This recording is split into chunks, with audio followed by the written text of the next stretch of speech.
Selamat mendengarkan podcast ini.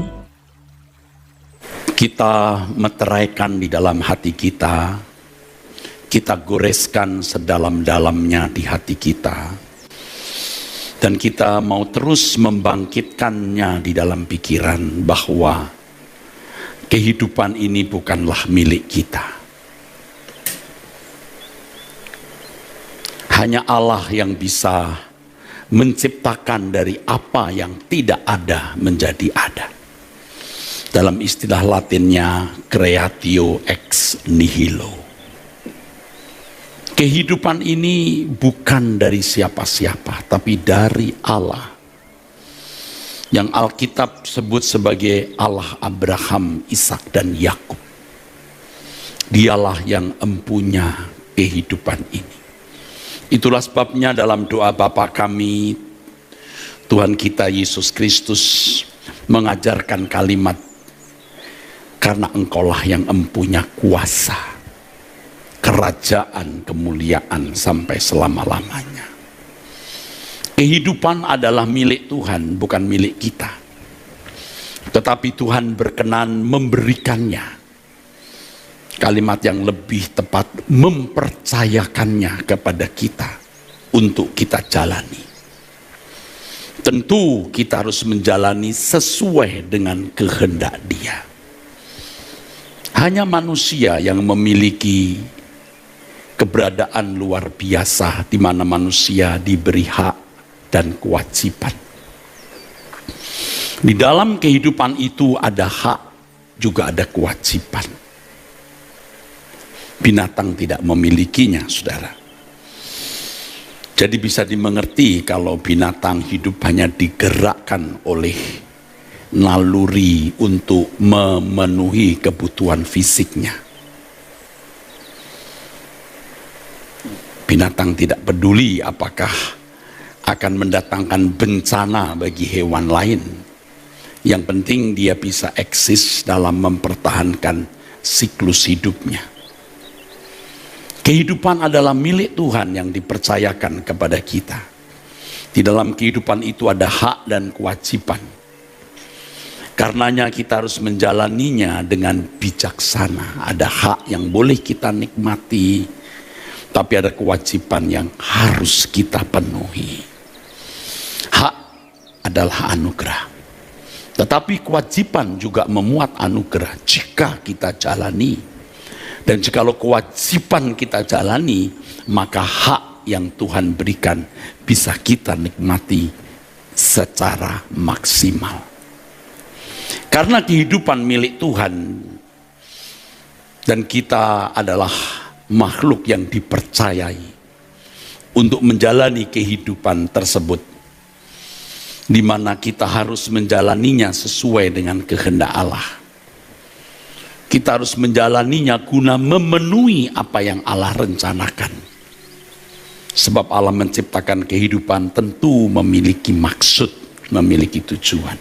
Maka ada pertanggungan jawab. Hidup tidak gratis, tetapi ada pertanggungan jawab. Roma pasal 14 ayat 12, Ibrani 4 ayat 3 memuat ayat-ayat ini. Bahwa kita harus memberikan pertanggungan jawab. Banyak manusia yang tidak mau mengerti. Dan memang kuasa kegelapan telah membutakan banyak orang. Sehingga mereka tidak mengerti hak dan tanggung jawab. Pada umumnya orang merasa memiliki hak tanpa mempersoalkan dari mana hak tersebut. Dan mereka juga tentu tidak mempersoalkan kewajiban yang ada di dalamnya. Sebab tidak mungkin ada hak tanpa tanggung jawab. Seperti sekeping uang yang memiliki dua sisi. Harus ada dua-duanya. Orang tidak bisa dan memang tidak boleh memiliki hanya salah satu. Orang yang tidak memperkarakan hal ini adalah orang-orang yang pasti menganggap hidup ini gratis. Tentu saja mereka tidak memahami bahwa ada pertanggungan jawab. Dan betapa mengerikan keadaan ini, saudaraku. Pasti Tuhan mengingatkan dengan segala cara. Tetapi kalau seseorang memang membuka hatinya terhadap suara lain, maka ia tidak mau mengerti. Orang yang tidak mau mengerti kebenaran ini dan akhirnya memang tidak mengerti, merasa bahwa kehidupan ini adalah miliknya sendiri. Ia berhak menggunakan, ia merasa berhak menggunakan sesuai dengan apa yang dia hasrati, dia ingini. Mulut kita ini sebenarnya milik Tuhan, dipercayakannya kepada kita. Dengan metabolisme tubuh yang sempurna, hubungan antara otak dan mulut, otak dan seluruh anggota tubuh, Allah yang memiliki, Allah yang menciptakan, Allah yang mendesain sempurna, mestinya tidak boleh digunakan sembarangan. Tetapi kita telah melewati tahun-tahun panjang di mana kita tidak hidup sesuai dengan apa yang Allah kehendaki, karena kita merasa berhak memiliki, karena kita merasa berhak menggunakan apa yang ada pada kita, baik tubuh ini maupun semua fasilitas yang telah kita capai dengan susah payah, dan kita merasa berhak menggunakannya, apakah itu uang ya, atau materi atau benda-benda lain. Karena tidak menerima kenyataan bahwa ada pertanggungan jawab, maka orang menjadi ceroboh. Sehingga orang-orang seperti ini hidupnya di dalam pemberontakan kepada Allah. Dan kalau orang itu orang Kristen yang telah ditebus oleh darah Yesus yang mestinya bukan miliknya sendiri, seperti yang dikatakan dalam 1 Korintus pasal 6 ayat 19 dan 20, bahwa kita bukan milik kita tapi milik Tuhan, agar kita memuliakan Allah dengan tubuh kita ya. Tapi kalau tidak memuliakan Tuhan dengan tubuhnya, dengan hidupnya, dia pengkhianat, ia pemberontak. Seperti seorang budak yang telah ditebus, dibeli, tapi tidak hidup untuk mengabdi kepada tuannya. Jadi kiranya kita hari ini menyadari sesadar-sadarnya bahwa setiap kita harus menghadap tahta pengadilan Allah. Kuasa kegelapan berusaha untuk menutup-nutupi hal ini agar manusia melupakannya dan tidak memperhatikannya sama sekali. Dan memang faktanya kalau saudara melihat manusia pada umumnya atau hampir semua manusia tidak pernah memperdulikan realita pengadilan Tuhan ini. Kita sendiri bisa terbawa oleh situasi dunia yang tidak memperkarakan adanya pengadilan Tuhan, bisa terbawa. Kita juga bisa menjadi ceroboh, jadi careless terhadap hidup kita. Tanpa kita sadari, kita menganggapnya sepele atau menganggapnya bukan masalah besar. Padahal ini kecerobohan yang terbesar dalam hidup ketika orang tidak memperkarakan hal pengadilan Tuhan. Ketika orang tidak memperkarakan bahwa ia harus mempertanggungjawabkan hidupnya di hadapan Allah.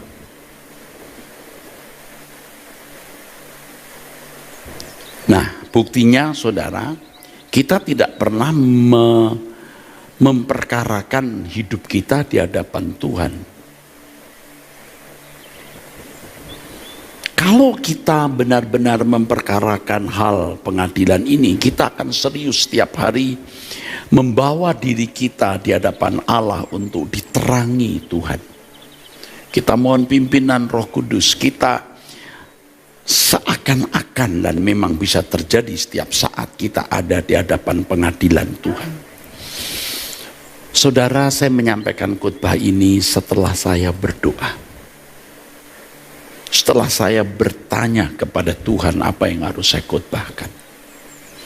Lalu seakan-akan saya mendengar suara, apa yang kamu persoalkan hari-hari ini? Saya sedang mempersoalkan hal ini, saudaraku. Jangan sampai ada sekecil apapun kesalahan yang masih kita lakukan. Sehalus apapun dosa yang kita perbuat. Kita harus bisa membayangkan, ya, seakan-akan kita sudah ada di pengadilan Tuhan, di mana tidak ada kesempatan untuk memperbaiki diri, saudara. Kalau saudara sungguh-sungguh memperkarakan hal ini, ya, memperkarakan realita pengadilan, kita bukan hanya setuju dengan mulut atau merenungkan sekilas hal itu ketika muncul lewat cross di dalam pikiran kita, tapi kita membawa diri kita di hadapan Tuhan setiap hari. Karenanya tidak boleh ada satu hari pun kita tidak memperkarakan hal ini di hadapan Tuhan. Kiranya saudara tidak bisa tidur nyenyak sebelum saudara memperkarakan hal ini. Kiranya saudara tidak bisa tenang, damai, rebah di pembaringan sebelum menyelesaikan keadaan saudara di hadapan Tuhan.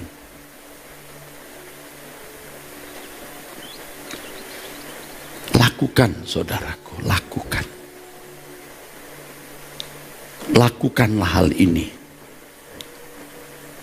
supaya tidak sia-sia kita menjadi orang Kristen datang ke gereja seperti saat ini.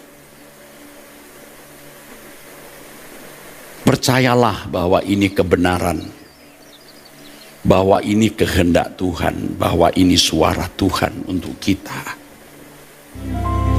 Jangan sekali-kali berpikir bahwa ketika saudara menjelang tua, apalagi menjelang mati, baru saudara mau bebenah atau beres-beres diri. Kalau Anda tidak membiasakan diri bebenah, tidak membiasakan diri membereskan keadaan di hadapan Tuhan, saudara tidak akan pernah bisa membereskan diri ketika ada di ujung maut, saudaraku. Saudara tidak akan memiliki kepekaan untuk melihat keadaanmu yang sebenarnya.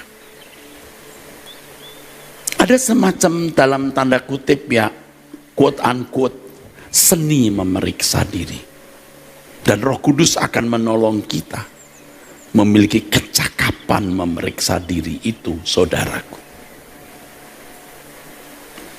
Harus jauh-jauh hari, saudaraku. Jangan ceroboh. Anda memang tidak ingin masuk neraka, tapi Anda tidak serius masuk surga. Kalau seorang mahasiswa atau siswa yang serius mau lulus, mau mendapat gelar di wisuda, dia pasti belajar. Belajar tekun. Apalagi kalau saudara mau menjadi orang yang terkemuka di kerajaan Allah, di antara orang-orang yang terkemuka. Terkemuka bukan supaya kita mendapat kehormatan dari manusia, tetapi supaya kita dipercayai oleh Allah di dalam kerajaan kekekalan nanti. Kita pasti serius. Orang yang serius mau menikmati hari tua tanpa penderitaan, dia sudah mulai merajut dan membangun petanya sejak sekarang dengan pola hidup yang baik, dengan pola makan yang baik. Saya ada ketakutan, ada kegentaran. Ketakutan yang positif ya saudara. Hari tua jangan sampai tergolek, stroke, lalu tidak berguna bagi orang lain. Karenanya saya beri kesempatan, saya beri waktu untuk olahraga. Istri saya, keluarga saya tahu.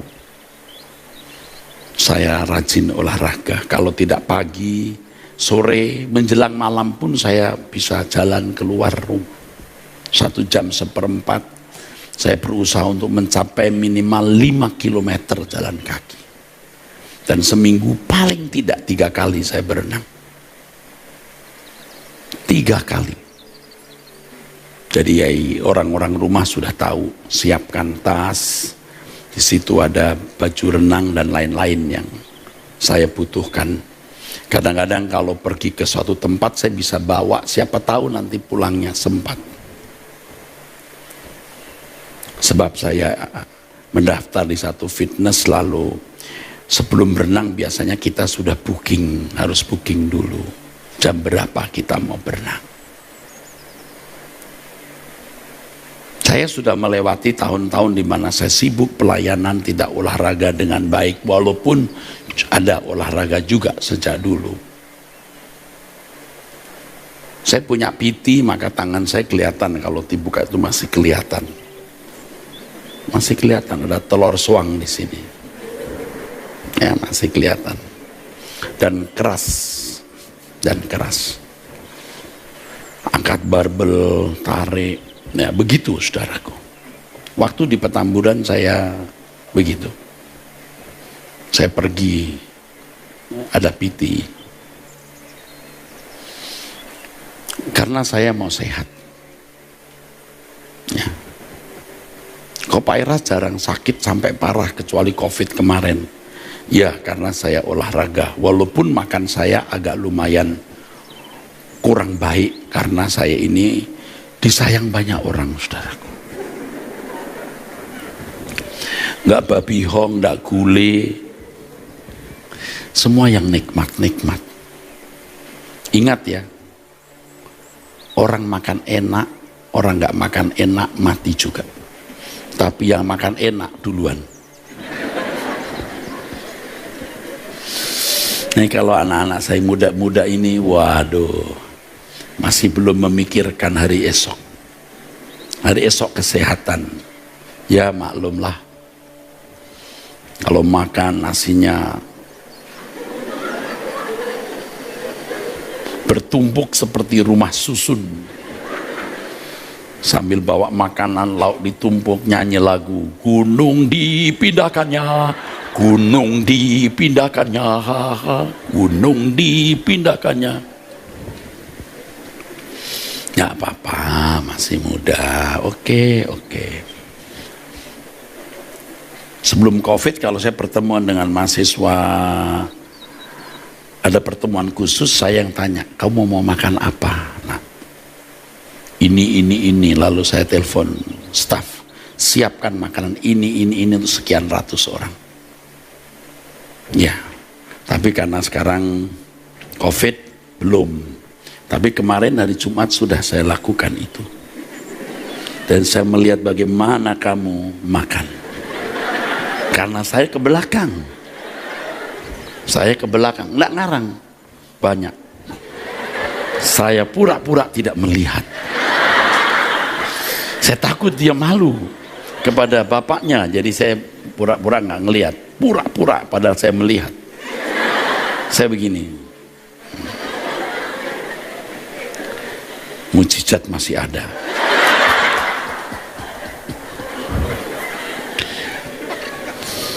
Tapi nanti kalau sudah semakin tua, kita harus mulai menguasai diri ya. Puasa kita termasuk yang pernah saya dengar dari seseorang itu meriset tubuh kita, riset. Makanya gula darah turun, tekanan darah tinggi turun, kolesterol turun, meriset. Asal jangan memindahkan makan pagi, siang ke sore. Akhirnya tewas. Ya kalau kebanyakan kan tewas, seperti komodo dikasih makan itu, kerikil itu. Makan banyak sampai tidak bisa bergerak. Kerikil dilumuri darah, dia makan kan gitu. Wah banyak. Dia pikir enak, dia langsung gini. Nah puasa kita itu sebenarnya meriset tubuh kita. Orang yang mengabaikan kesehatan beresiko menderita sampai kematian fisik.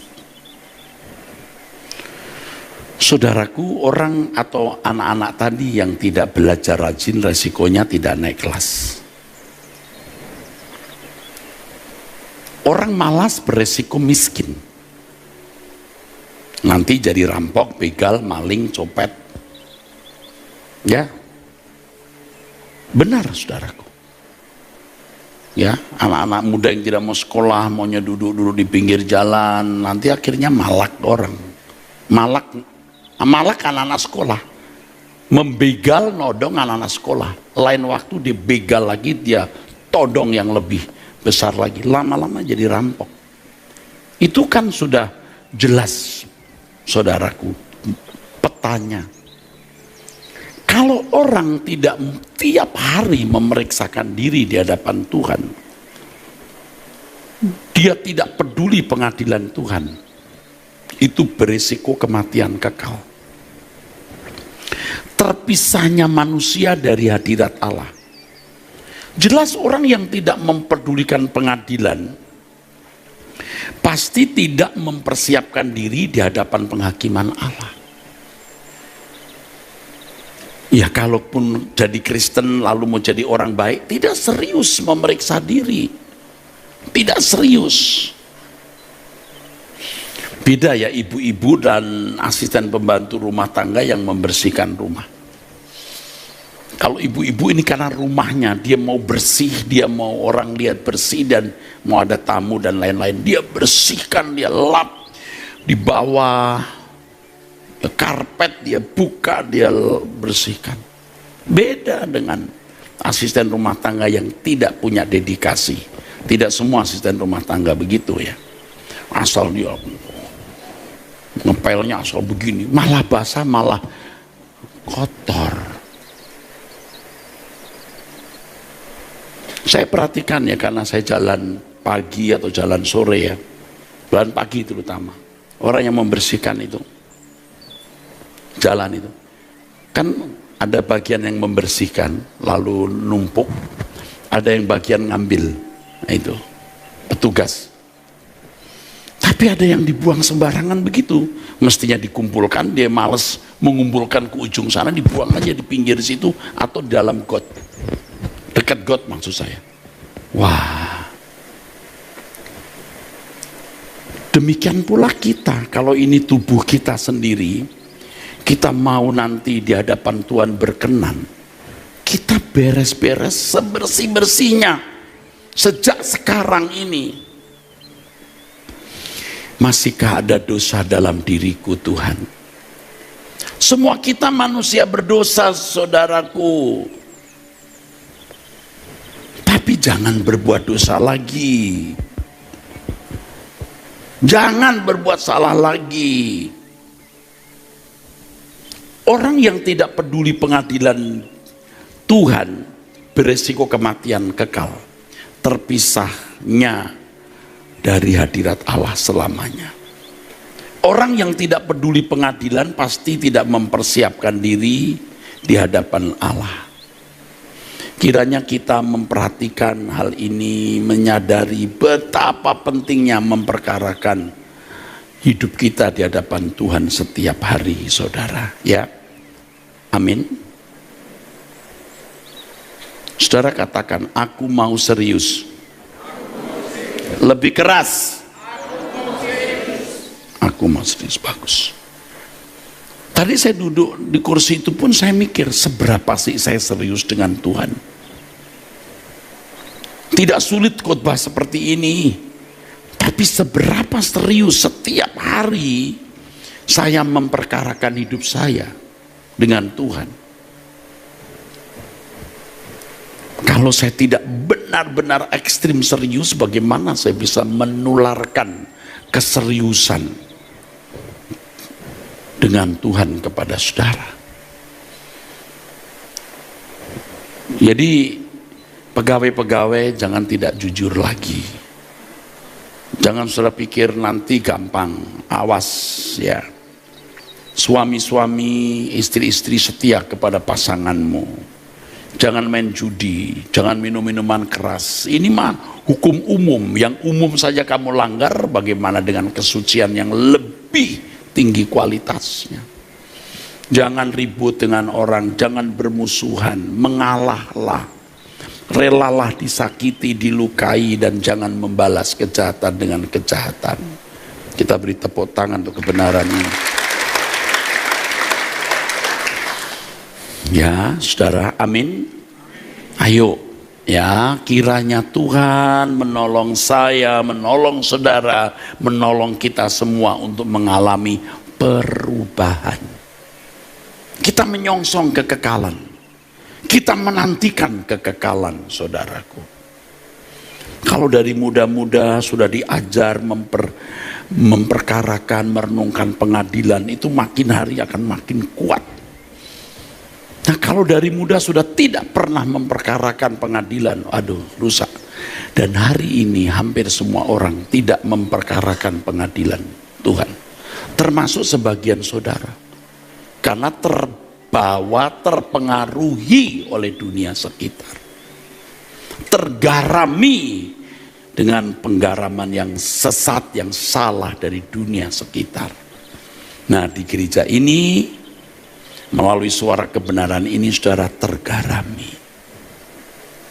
Di dalam pengadilan Tuhan, Allah menuntut pertanggungan jawab setiap individu apa yang telah dilakukannya dalam hidup ini.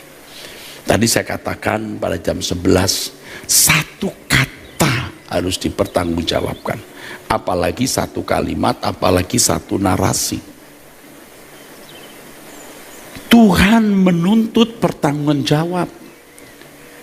Apa yang kamu lakukan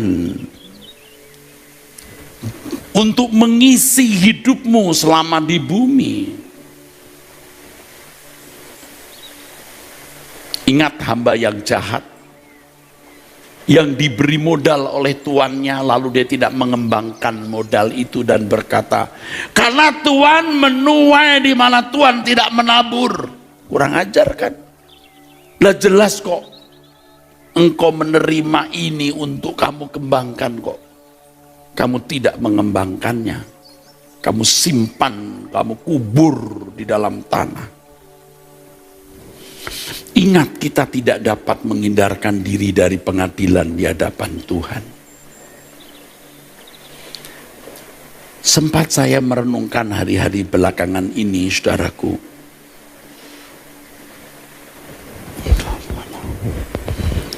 Orang yang mengesankan dirinya itu rohani. Karena saya pendeta, lingkungan saya pendeta ya. Mengesankan dirinya itu membela kebenaran. Mengesankan dirinya itu baik. Tentu dengan menyerang orang. Lalu dia merasa aman. Karena tidak ada orang yang bisa membaca kedalaman hati orang. Firman Tuhan mengatakan di dalam Ibrani, sebab segala sesuatu telanjang dan terbuka di depan mata Allah. Ibrani 4 ayat 13. Yang kepadanya kita harus memberikan pertanggungan jawab. Jadi begini saudara, kan kita di sini punya semacam lembaga atau institusi. Ada hakim di sini saudara, dalam diri kita. Sekaligus ada polisi. Hakim menilai salah atau benar, menghakimi, lalu memberikan eksekusi. Setelah memberi eksekusi, polisinya menghukum. Nah, kita harus merasa ada polisi di sini. Jadi sebelum kita melakukan kesalahan, ingat ada polisi di sini. Lalu kita bisa bersoal jawab. Kita mengembangkan hal itu. Misalnya saudara melihat sesuatu, ada kecenderungan mengingini. Anda berkata jangan ya, enggak ya. Lalu kita berdialog dengan diri sendiri. Aku enggak loh, aku sudah jelas tidak mengingini. Ada godaan mengingini, tapi aku sudah berkata tidak loh, aku enggak salah. Berdialog sendiri. Dialog dengan diri sendiri, saudara. Waktu kita dilukai orang, kita mau membalas, tapi lalu kita melarang diri kita untuk membalas kejahatan dengan kejahatan, walau hanya sebuah perasaan benci. Jangan. Ampuni. Ora opo-opo, enggak apa-apa. Nah, kita dialog dengan diri kita sendiri. Aku tidak membenci loh, aku enggak salah ini. Enggak salah loh.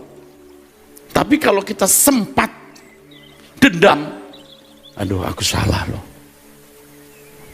Anda ngerti enggak ya? Paham? Nah, itu dikembangkan percakapan-percakapan itu. Dan Anda bisa tahu nanti, Roh Kudus bicara. Anda seperti mengaktifkan Roh Kudus bicara. Karena Anda memang membuka ruangan dialog itu. Salah, tadi kamu sudah menaruh benci. Kamu munafik itu, senyum di depan dia. Kamu tadi sebenarnya tidak suka dengan orang itu. Roh Kudus bicara. Makanya saudaraku, sebelum kita diperhadapkan di pengadilan Tuhan, kita sudah membuat pengadilan terhadap diri kita sendiri. Dan kalau kita bersalah, kita merasa terhukum. Aduh, kita menghukum diri kita sendiri. Dan sebenarnya itu otomatis orang yang punya nurani dan mengembangkan nurani, ketika berbuat salah kan merasa bersalah. Di dalam pengadilan Tuhan, Tuhan tidak menerima alasan apapun. Salah, salah. Salah is salah, udah. Kalau kita bisa membuat alasan. Nah, kalau kita pintar-pintar membuat alasan, celaka kita. Jangan membuat alasan. Waktu kita berkata dalam hati, kurang ngajar emang orang itu, setan bener. Lalu hati mengatakan, kamu salah. Dia keterlaluan. You bikin alasan. Di pengadilan Tuhan tidak ada alasan seperti itu. Bagaimana saya mau jujur, kondisiku terjepit. Pimpinan senang, yang punya perusahaan untung, gua buntung. Aku korupsi segini juga nggak jadi miskin kok dia masih untung. Tuh, you punya reason. Nyolong sih tetap nyolong. Jangan punya alasan. Kita beri tepuk tangan untuk kebenaran ini. Kalau tidak serius mendengarkan khotbah saya, skip, pas, lewat, Anda nggak dapat apa-apa. Tapi kalau saudara memperhatikan, saudara diberkati. Makanya ini untungnya kalau onsite. Anda kalau onsite begini. Tapi kalau tidak onsite,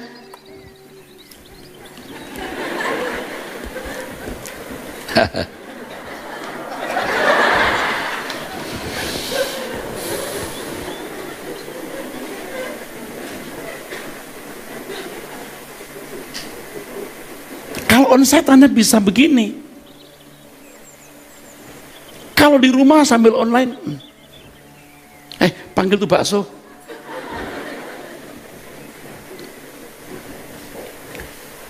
Di rumah nih begini. Jangan dihabisin loh, gue juga mau itu. Jangan begitu. Udah lewat itu waktu soal pengadilan tadi, udah lewat.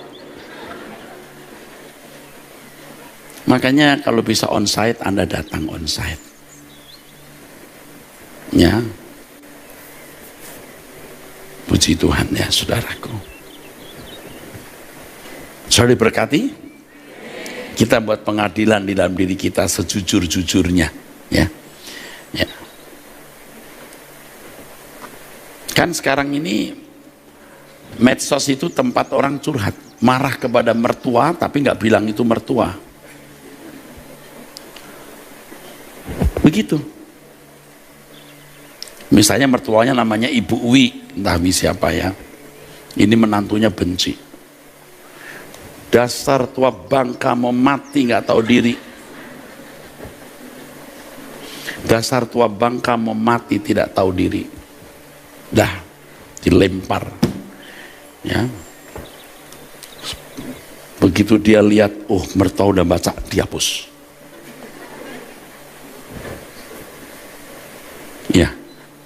dia mau mengatakan itu untuk menyakiti anak dari mertuanya yang menyakiti dia. Nih gua sakiti lo lewat gua maki mama lo. Begitu sudah dibaca, dihapus. Kalau ditanya, kamu tadi tulis apa? Yang mana? Tuh. Lo ngomong untuk mama ya? Dah, nggak ada namanya, gua nggak sebut. Tuh lihat orang-orang jahat yang tidak takut Tuhan. Jangan lakukan. Biar mertuamu bengis jahat, urusan dia dengan Tuhan. Coba tengok dirimu. Belum tentu kamu lebih baik dari dia. Perkarakan itu. Nanti di hadapan pengadilan Tuhan, orang gak bisa bilang, ya Tuhan, saya ini sudah baik begini. Tuhan lihat mertua saya. Syukur Tuhan masih punya anak seperti ini. Lihat mertua saya. Bengis. Saya nggak sebengis dia Tuhan. Coba saudara. Malaikat langsung tapok mulut saudara. Pok. Kamu bukan anak Allah, kamu anak setan. Kalau anak Allah tidak beralasan begini. Ya ibu-ibu tuh loh. Banyak bicara. Ya, tapi bukan di sini. Ini yang ada di jauh. Kebun jeruk, di Meruya, di kota Bekasi. Tapi mungkin ngumpul di sini saat ini. Mungkin itu maybe yes, maybe not. Jangan menyalahkan saya dulu. Padahal opini menggiring ke situ. Ini nggak jujur juga berarti dong. Nah, kira-kira begitu. Tapi pasti di antara saudara ini ada yang banyak mulut, yang nggak memperhitungkan perasaan orang. Jangan. Kalau saudara mau memunculkan kalimat di media sosial, munculkan. Ingatlah kita dalam pengadilan Tuhan suatu hari. Mari kita berkemas-kemas. Bagus. Tetangga bilang, lu mau kemana? Ya baru saudara khotbah. Oke, setuju saudara? Setuju saudara? Oke, yang bilang setuju dan amin harus melakukan. Malaikatmu melihat. Malaikatmu melihat Anda bilang setuju dan amin. Tuhan, kata malaikat, mulutnya bilang setuju. Tuhan bilang, perhatikan waktu dia pulang. Oke. Jadi jangan kita membuat alasan apapun, kalau salah, salah. Udah begitu. Salah. Saya gampar tuh bini gua gampar di depan mertua, gua gak peduli. Habis dia keterlaluan. Dia maki-maki saya. Itu alasan. Tidak ada begitu, salah. Apalagi KDRT, you bisa masuk penjara. Apalagi pencemaran nama baik, langsung masuk. Di atas 5 tahun, you langsung masuk. Jaga mulutmu, jaga di media sosialmu. Bukan demi supaya kita lepas dari penjara atau supaya kita baik di mata manusia. Kita menjaga perasaan Tuhan. Oke, saudaraku, amin. Pengadilan di hadapan Tuhan itu harus dihadapi oleh setiap individu. Dan kita tidak tahu kapan terjadi hari itu. Harus selalu diingat bahwa hukuman kematian atas manusia bisa terjadi kapan saja. Kita serius. Kita tidak tahu kapan pelaksanaan eksekusi hukuman mati seseorang. Makanya kita harus berjaga-jaga. Setiap hari kita harus memperhadapkan hidup kita di hadapan Allah seakan-akan kita ada di hadapan pengadilannya. Dan nanti akan saya jelaskan di lain kesempatan pada waktu kita ini membereskan diri di hadapan Tuhan.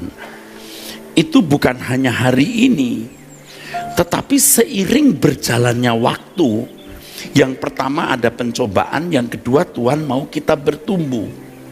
Jadi jangan berpikir di hadapan pengadilan Tuhan itu hanya Anda nggak punya salah atau punya salah, tapi apakah Anda bertumbuh dewasa atau tidak. Sudah ikut Tuhan 50 tahun kok, umur biologisnya ini sudah 70 tahun, tapi mentalnya seperti anak usia 25 tahun. Saya ulangi, Anda nangkep nggak maksudnya? Di hadapan pengadilan Tuhan, Tuhan bukan hanya memperkarakan you berbuat dosa atau tidak, tetapi apakah engkau bertumbuh? Apakah umur rohanimu itu sesuai dengan kedewasaanmu, umur biologismu? Sebab kalau kita masih punya perjalanan waktu itu ada harganya, tidak gratis. Diberi waktu itu tidak gratis, supaya kamu belajar. Amin.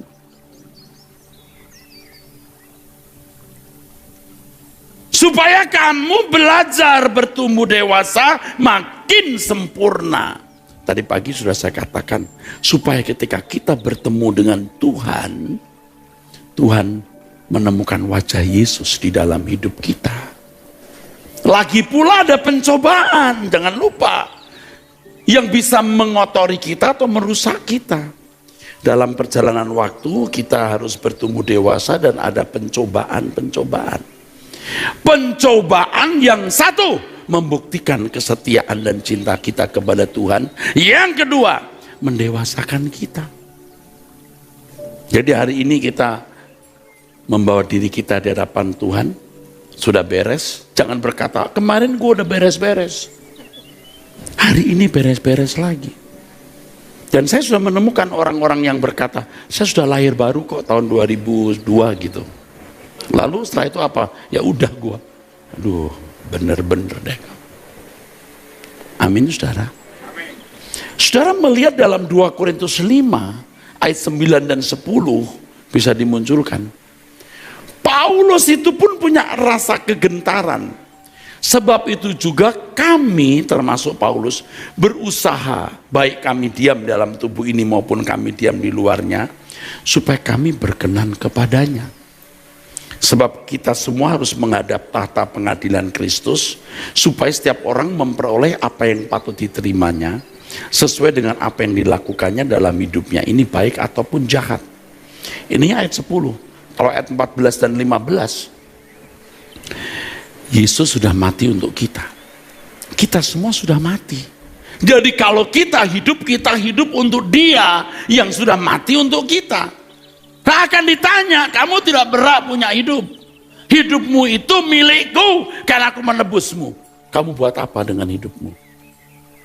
Apa yang telah kamu lakukan? Seberapa banyak investasimu? Seberapa kedewasaan rohanimu kamu capai?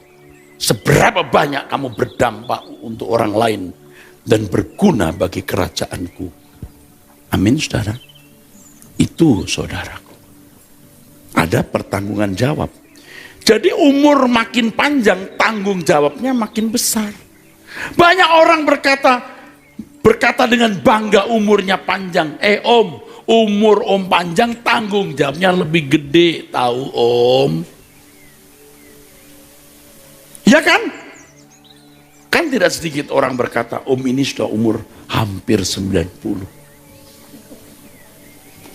Jangan sombong om buat apa selama 90 tahun? Paham saudara? Buat apa? Jadi makin Anda punya waktu panjang, itu makin besar tanggung jawabnya. Apalagi kalau Anda sehat. Apalagi kalau banyak duit. Apalagi kalau Tuhan beri kecerdasan. Apalagi Anda diberi Tuhan kesempatan-kesempatan besar, entah jadi pejabat dan lain-lain. Tanggung jawabnya lebih besar. Diberi banyak, dituntut banyak. Oh, amin. Tuhan, aku mau sukses. Oke, diberi sukses. Setelah sukses lu mau apa? Lebih baik kamu melarat-rat, nol putul, daripada kau punya banyak, kamu tidak buat apa-apa untuk Tuhan. Miliki kecerdasan memahami apa yang saya katakan. Paham ya? Jadi di hadapan pengadilan Tuhan bukan hanya dilihat ini jahat atau baik. Tapi apakah kamu bertumbuh? Apakah yang telah kuberikan kepadamu, engkau bungakan, engkau besarkan, engkau kembangkan, berbunga-bunga indah untuk kemuliaan Tuhan atau tidak? Nah, tema ini harus saya sambung minggu depan. Amin.